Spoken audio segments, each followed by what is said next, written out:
सुप्रभात प्यारे बच्चों, मैं आपका हिंदी अध्यापक विनीत पांडे आज आप सभी के लिए व्याकरण से सर्वनाम नामक पाठ लेकर उपस्थित हूँ। सर्वनाम सबसे पहले होता क्या है? सर्वनाम एक शब्द का एक प्रकार है ना। शब्दों का एक प्रकार है सर्वनाम। उसकी परिभाषा सबसे पहले क्या होती है?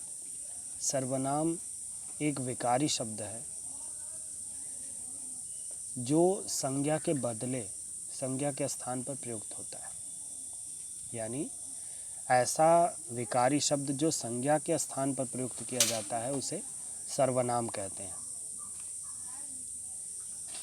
सर्व यानी सब और नाम यानी नाम, यानी जो सभी नामों के बदले प्रयुक्त हो। नाम यानी संज्ञा।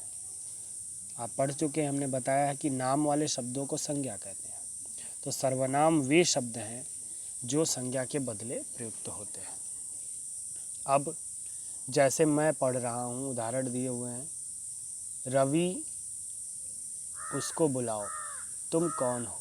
तो यहाँ पर मैं, उसको और तुम, ये सभी शब्द क्या हैं? सर्वनाम हैं। अब इसके भेद कितने हैं? तो यहाँ आप देख सकते हैं इसके मुख्यतः 6 भेद हैं। पहला पुरुषवाचक सर्वनाम, दूसरा निश्चयवाचक सर्वनाम, तीसरा अनिश्चयवाचक सर्वनाम, चौथा प्रश्नवाचक सर्वनाम, पांचवा संबंधवाचक सर्वनाम और छठा निजवाचक सर्वनाम। तो आइए एक एक करके देखते हैं सर्वनामों को। पहला पुरुषवाचक सर्वनाम। ऐसे सर्वनाम शब्द जो वक्ता की दृष्टि से संपूर्ण सृष्टि, जो वक्ता, श्रोता और अन्य व्यक्ति के लिए प्रयुक्त होते हैं, है ना। किसी भी लेखक अथवा वक्ता की दृष्टि से संपूर्ण सृष्टि को 3 भागों में बांटा गया है। पहला वक्ता यानी बोलने वाला, दूसरा श्रोता यानी सुनने वाला, और तीसरा जिस चीज़ के बारे में वक्ता और श्रोता आपस में बात कर रहे हैं तो वो अन्य कहलाता है। इसके आधार पर हिंदी में पुरुष 3 हैं: उत्तम पुरुष, मध्यम पुरुष और अन्य पुरुष। उत्तम पुरुष, आइए देखते हैं उत्तम पुरुष क्या है। उत्तम पुरुष जिसमें मैं, हम आदि आता है। मैं से बनने वाले जितने भी शब्द हैं वो उत्तम पुरुष के अंतर्गत आते हैं। जैसे मैं पुस्तक पढ़ रहा हूँ, मुझे बाजार जाना है, मैंने बहुत बुरा सपना देखा। फिर हम भी एक उत्तम पुरुष सर्वनाम है। जैसे यह तो हम भी कहते हैं, इस दूषित वातावरण से हम बहुत दुखी हैं। तो ये सब शब्द मैं, हम, मुझे, मेरा, मैंने, ये सभी शब्द क्या हैं? उत्तम पुरुष सर्वनाम है। दूसरा मध्यम पुरुष सर्वनाम। मध्यम पुरुष सर्वनाम क्या है? श्रोता के लिए जिन सर्वनामों का प्रयोग होता है उन्हें मध्यम पुरुष सर्वनाम कहते हैं। जैसे तू, तुम, आप, आपका, आपकी आदि शब्द जो हैं ये मध्यम पुरुष सर्वनाम है। तीसरा है अन्य पुरुष। अन्य पुरुष क्या है? अन्य पुरुष वे हैं जिनके बारे में वक्ता और श्रोता बात कर रहे हैं, बात करते हैं। जैसे वह, वे, यह, ये, उनका, उन्होंने, उसका, उसे आदि। जैसे वह खाना खाकर सो गया है, उसने स्नान कर लिया है। तुम मध्यम पुरुष, वह, वे, उसे अन्य पुरुष, मैं, हम आदि उत्तम पुरुष होते हैं। अब दूसरा सर्वनाम निश्चयवाचक सर्वनाम। ये निश्चयवाचक सर्वनाम क्या है? जिस सर्वनाम शब्द से वक्ता के पास अथवा दूर की किसी वस्तु का बोध हो, है ना, किसी निश्चित व्यक्ति वस्तु का बोध हो। वक्ता के पास की किसी निश्चित व्यक्ति वस्तु का जिससे बोध हो वो निश्चयवाचक सर्वनाम होता है। जैसे यह और ये, है ना, ये पास की वस्तु के लिए होता है। जैसे यह गाय है, तो यहाँ पर यह शब्द क्या है? ये निश्चयवाचक सर्वनाम है, क्योंकि यहाँ पास होने, वक्ता के पास होने की बात हो रही है। बड़ों का अपमान करना यह तुम्हें शोभा नहीं देता। तो यहाँ यह शब्द क्या है? निश्चयवाचक सर्वनाम। अनिश्चयवाचक सर्वनाम वे सर्वनाम होते हैं जो सर्वनाम निश्चित व्यक्ति वस्तु का बोध नहीं कराते, जैसे कोई कुछ आदि। जैसे कोई आया है, ये अनिश्चयवाचक सर्वनाम है। दूध में कुछ पड़ गया है, तो कुछ शब्द अनिश्चयवाचक सर्वनाम है। नेक्स्ट, अगला पॉइंट है आपका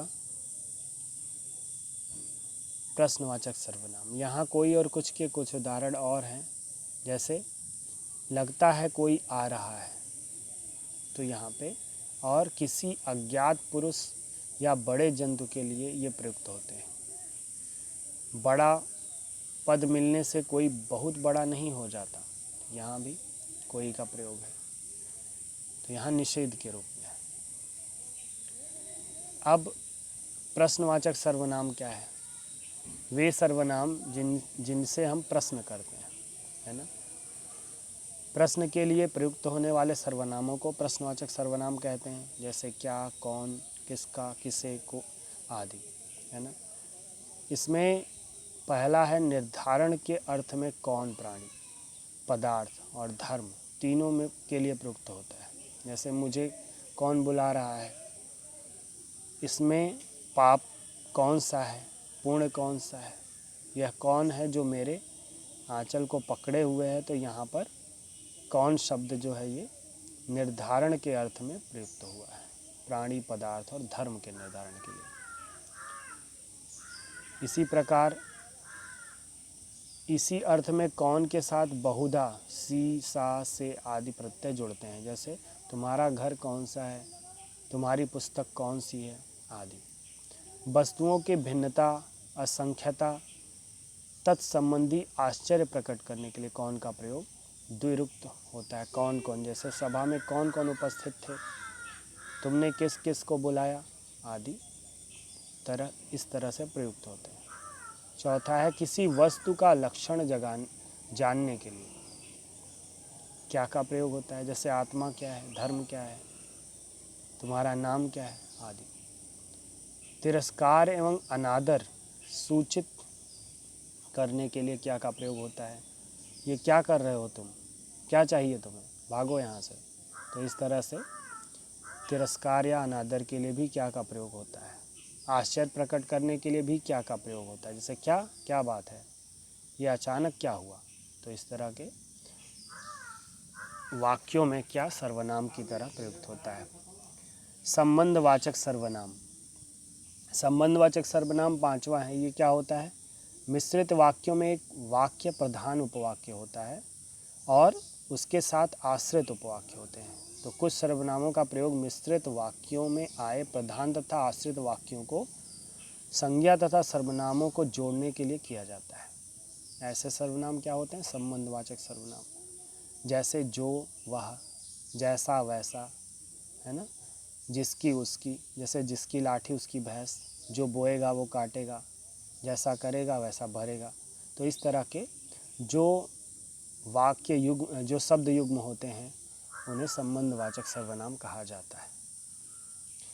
यहाँ संबंधवाचक के कुछ और उदाहरण हैं, जैसे जिसने तुम्हें सताया है मैं उसे नहीं छोड़ूंगा, जिस बालक को तुमने बुलाया है वह द्वार पर खड़ा है आदि। नेक्स्ट है और अंतिम है आपका निजवाचक सर्वनाम। निजवाचक सर्वनाम जिसका प्रयोग वक्ता अपने लिए करता है, खुद के लिए करता है ना। निज यानी अपना। व्यक्ति जिन सर्वनामों का प्रयोग स्वयं के लिए करता है उसे निजवाचक सर्वनाम कहते हैं, जैसे स्वयं, अपने आप, खुद से आदि। स्वतः, जैसे मैं अपने आप ही वहाँ चला जाऊँगा, मैं आप ही अपना काम कर लूँगा, है ना। वह स्वतः इस योग्य है, तो आदि शब्द, मैं स्वयं ही घर चला जाऊँगा। तो इस प्रकार के जो स्वयं, स्वतः, खुद, अपने आप ही, ये जो शब्द हैं ये निजवाचक सर्वनाम कहलाते हैं। तो स्टूडेंट, ये सर्वनाम का जो टॉपिक है इसे अच्छी तरह आप भी एक बार और पढ़िएगा, इस वीडियो को सुनिएगा, देखिएगा, समझिएगा और फिर जो भी कमेंट होगा, यदि आपको वीडियो अच्छा लगे तो लाइक करिएगा, और जो इसमें समस्याएं आएंगी उसे हमें कमेंट में ज़रूर बताइएगा। आज के लिए इतना ही। Thank you. Have a nice day.